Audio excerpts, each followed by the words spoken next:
Physical क्वांटिटीला आपण major करण्यासाठी एक स्टँडर्ड असं मेजरमेंट दिलेलं आहे. ते मेजरमेंट म्हणजेच काय आहे तर युनिट आहे. कळतंय? ठीक आहे. For example 3 metre is the length of the table. टेबलची लेंथ ही किती आहे तर 3 मीटर आहे. सो मीटर काय झालं तुमचं त्या कन्सेप्ट मध्ये त्या एक्झाम्पल मधला मीटर हे काय झालं तर युनिट झालं. समजतंय? ठीक आहे. मग आता हे बघत असेल तर हे युनिट मध्ये पण 2 युनिट्स आहेत. एक डिराइव्हड युनिट आणि एक आहे फंडामेंटल युनिट्स. तर बघा डिफरन्स मध्ये बघा फंडामेंटल युनिट्स कोणते आहेत तर the unit of fundamental quantities are called as fundamental units. Fundamental युनिट्सचे किंवा फंडामेंटल क्वांटिटीजचे जे काही युनिट्स असतील त्याला फंडामेंटल युनिट्स म्हणायचं. कळतंय?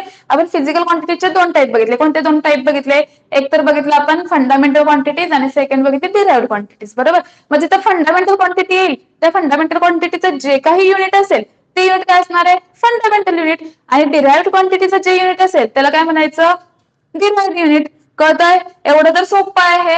नावातच आहे बघा the units of fundamental quantities are called fundamental units and the units used to measure derived quantities are called derived units. समजतंय?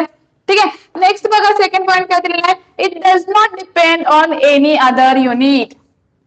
सेम फिजिकल क्वांटिटी सारखंच आहे की जे तुमचं फंडामेंटल युनिट आहे हे दुसऱ्या कोणत्याही युनिटवर डिपेंड नसतं. ते काय आहे तर इंडिपेंडंट आहे. त्याच साईडला डिराइव्हड मध्ये काय येणार आहे the dependence on fundamental units for their measurement. म्हणजे त्यांना मेजर करण्यासाठी दुसऱ्या कोणत्याही फंडामेंटल युनिट्सवर डिपेंड राहावं लागतं.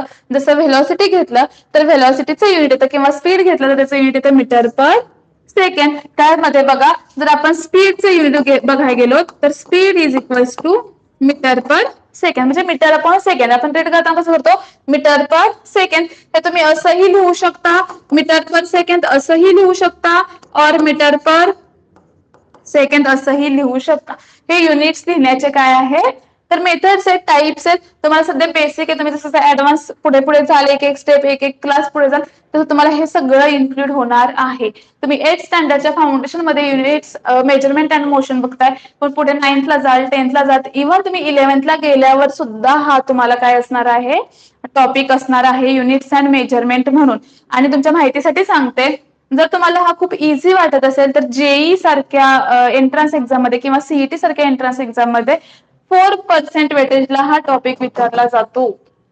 कळतंय? सो किती इम्पॉर्टन्स आहे. तुम्ही म्हणाल की एवढ्या हाय लेवलचं मला का सांगताय आम्हाला का सांगताय मॅडम तुम्ही तर यासाठीच की तुम्ही त्याच्याबद्दल अवेअर असायला हवं की एक एक टॉपिकचं महत्व काय आहे आपण फाउंडेशन का शिकतोय हे सुद्धा कळलं पाहिजे ना की विनाकारण फक्त मोबाईल घेऊन बसायचं आणि घरच्यांनी बसवलंय म्हणून बसायचं तर नाही. प्रत्येक टॉपिक प्रत्येक कन्सेप्ट ही खूप महत्वाची आहे.